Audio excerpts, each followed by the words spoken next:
Hello friends, welcome to Devbhoomi education. Friends, आज हम यहाँ पे अध्ययन करेंगे बीएड सेकेंड सेमेस्टर, या जिसका यहाँ पे ईयरली भी होगा तो वो भी इसे देख सकते हैं, क्योंकि जो ये क्वेश्चन यहाँ पे लिया हुआ मैंने लिया है असेसमेंट ऑफ लर्निंग, यानी अधिगम का आकलन। तो ये जो है सभी के लिए जो है कॉमन सब्जेक्ट रहता है, और यहाँ पे आप जो है ये क्वेश्चंस आप जो है देख सकते हैं। यहाँ पे जो क्वेश्चन है, आकलन मूल्यांकन से आप क्या समझते हैं, संक्षेप में स्पष्ट कीजिए।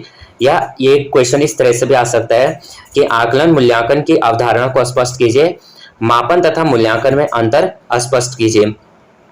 तो ये क्वेश्चन किसी भी तरह से आएगा, आंसर इसका एक ही होगा। आकलन और मूल्यांकन का सबसे पहले इस तरह से हेडिंग डालेंगे, इसका अर्थ लिखेंगे कि आकलन मूल्यांकन जो है एक व्यापक एवं उद्देश्य केंद्रित प्रक्रिया है। शिक्षा के क्षेत्र में इसका सर्वप्रमुख कार्य शिक्षा को उद्देश्य केंद्रित बनाना है, और इस प्रक्रिया के आधार पर व्यक्ति के संपूर्ण व्यक्तित्व के विकास की जानकारी प्राप्त की जा सकती है। इसे व्यक्ति के व्यवहार का तुलनात्मक अध्ययन करने वाली एक सुव्यवस्थित प्रणाली के रूप में स्वीकार किया जाता है। अब उसके बाद जो है आकलन मूल्यांकन की परिभाषाएं, यहाँ पे जो है एग्जाम में हम एक दो परिभाषाएं लिख सकते हैं। यहाँ पे दिया गया है कि आकलन मूल्यांकन के अनेक शिक्षाविदों ने अपनी आवश्यकता के अनुसार परिभाषाएं निर्मित की हैं। इनमें कुछ परिभाषाएं इस प्रकार हैं। मैकलिन के शब्दों में जो है मूल्यांकन शब्द को मैं इसे पसंद करता हूं अथवा मैं इसे नापसंद करता हूं, इन्हीं दो शब्दों में प्रयुक्त किया जाने लगा है। यह किसी भी व्यक्ति के द्वारा किन्हीं कार्यक्रमों, क्रियाओं, प्रक्रियाओं के दौरान प्राप्त अनुभवों को प्रतिक्रिया स्वरूप एवं संवेगात्मक उद्गार है।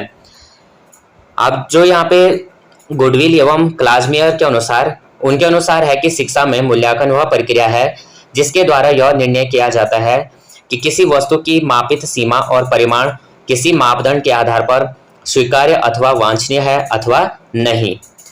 जो वेस्ले के अनुसार है कि मूल्यांकन एक समावेशी धारणा है जो इच्छित परिणामों के गुण, महत्व, प्रभावशीलता का निर्णय करने के लिए समस्त प्रकार के प्रयासों एवं साधनों की ओर संकेत करता है।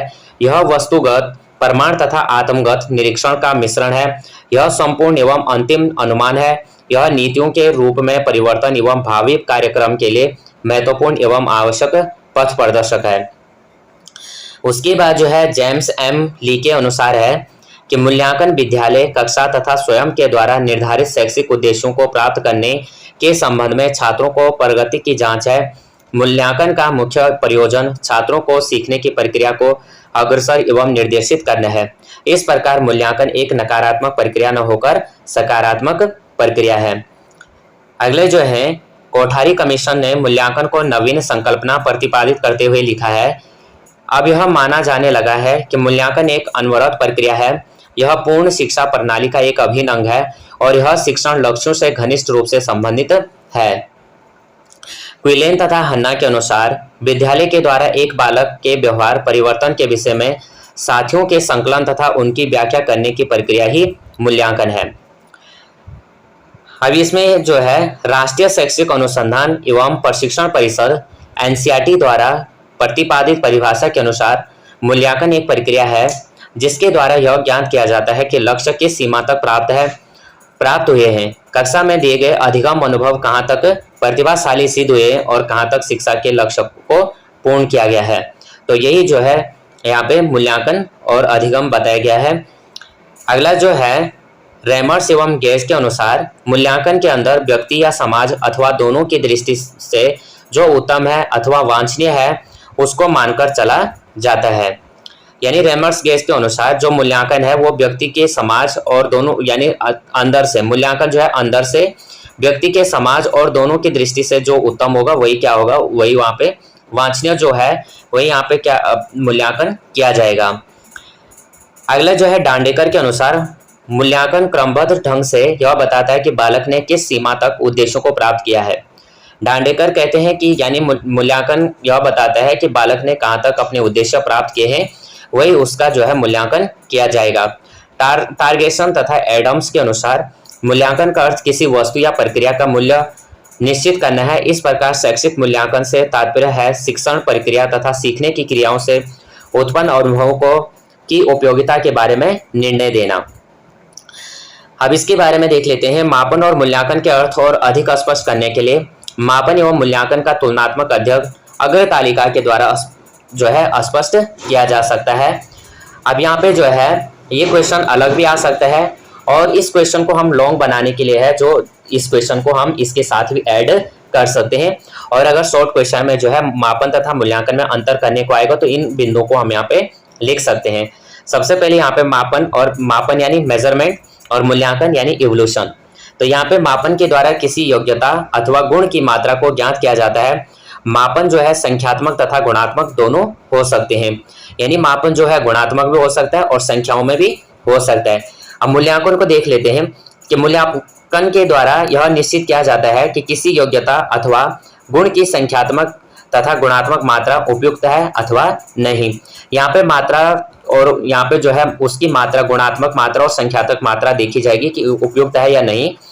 मापन के आधार पर भविष्यवाणी सार्थकता के साथ नहीं की जा सकती। मूल्यांकन में भविष्यवाणी सार्थकता के साथ कर सकते हैं क्योंकि इससे उसके समस्त पहलुओं का ज्ञान प्राप्त कर लिया जाता है। मापन का कोई निश्चित समय होता है और मूल्यांकन निरंतर चलता रहता है, यानी मापन का कोई निश्चित समय रहता है लेकिन मूल्यांकन निरंतर चलता रहता है। और मूल्यांकन हम देखते भी हैं कि हम क्या करते रहते हैं, बार बार मूल्यांकन करते रहते हैं। मापन में धर्म, धन तथा समय की आवश्यकता नहीं होती है क्योंकि इसमें परीक्षाएं कम होती हैं। मापन में न तो धर्म की आवश्यकता ज़्यादा है, न समय की, न तो इन चीज़ों की आवश्यकता नहीं होती है। यहाँ पे जो है परीक्षाएं कम होती हैं, लेकिन मूल्यांकन में धन भी चाहिए, समय भी चाहिए और अधिक आवश्यकता, इन सबकी क्या होती है, अधिक आवश्यकता है क्योंकि इसमें अनेक परीक्षाओं का निर्माण, प्रशासन और विश्लेषण सम्मिलित रहता है। मापन का कार्य साक्ष्यों में को एकत्रित करना है, मूल्यांकन का कार्य लक्ष्यों के निष्कर्ष निकालना है। मापन एक साधन है और मूल्यांकन एक साध्य है।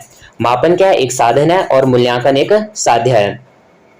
मापन में कुछ ही परीक्षाएं ली जाती हैं जिसका उद्देश्य वर्तमान आवश्यकताओं की पूर्ति करना है तथा व्यावसायिक रुचि की परीक्षा तथा गणित की परीक्षा। मूल्यांकन संपूर्ण व्यक्तित्व की परीक्षा ली जाती है। किसी का मूल्यांकन करने के लिए उसको शारीरिक, मानसिक, सामाजिक, संवेगात्मक तथा अन्य पक्षों की परीक्षा लेनी पड़ेगी, तभी उसका मूल्यांकन किया जा सकता है। इसलिए मूल्यांकन में कई परीक्षाएं सम्मिलित होती हैं। मापन के आधार पर निश्चित धारणा नहीं बनाई जा सकती। मापन में कुछ ही परीक्षाएं सम्मिलित होती हैं तथा अधिकांश परीक्षाएं इतने सम्मिलित नहीं रहती हैं, अतः इसके आधार पर हम निश्चित धारणा नहीं बना सकते हैं। उदाहरण के लिए यदि कोई विद्यार्थी संस्कृत विषय में सबसे अधिक अंक प्राप्त करता है तो हम यह नहीं कह सकते कि वह कक्षा का सबसे बुद्धिमान विद्यार्थी है। और मूल्यांकन के आधार पर निश्चित धारणा बनाने में सफलता मिलती है। मूल्यांकन में सभी परीक्षाएं सम्मिलित रहती हैं तथा इसके आधार पर हम किसी भी विद्यार्थी के विषय में निश्चित धारणा बना सकते हैं। उदाहरण के लिए मूल्यांकन में सभी परीक्षाओं के अंक उपलब्ध रहते हैं तथा इनका योग करके जो छात्र समस्त विषयों के योग के आधार पर सबसे अधिक अंक प्राप्त करता है वह सबसे योग्य है तथा इसको सार्थकता योग्य मानी जाती है क्योंकि सभी पक्षों में परीक्षा देने के बाद उसका क्रम पहले आता है। मापन जो है पाठ्य वस्तु पर आधारित होता है और मूल्यांकन केवल उद्देश्य पर आधारित होता है। मापन के बिना मूल्यांकन का कार्य वैज्ञानिक नहीं हो सकता है और मूल्यांकन जो है मापन के शैक्षिक लाभ मूल्यांकन के द्वारा ही संभव है। तो यहाँ पे हमने जो फ्रेंड्स ये पहला क्वेश्चन किया इसको आप देख सकते हैं और आपका जो बीएड एग्जाम है उसमें आप इसे देख सकते हैं, चाहे आपका सेमेस्टर वाइज है या आपका ईयरली है। तो जो अगर सेमेस्टर होगा तो सेकेंड सेमेस्टर में आपका ये जो है सिलेबस होगा, नहीं तो आपका फर्स्ट सेमेस्टर में भी ये जो है ये सिलेबस होगा। तो आप इसे देख सकते हैं। अगर आपको जो है क्वेश्चन जो है हेल्पफुल लगता है तो आप इस वीडियो को लाइक शेयर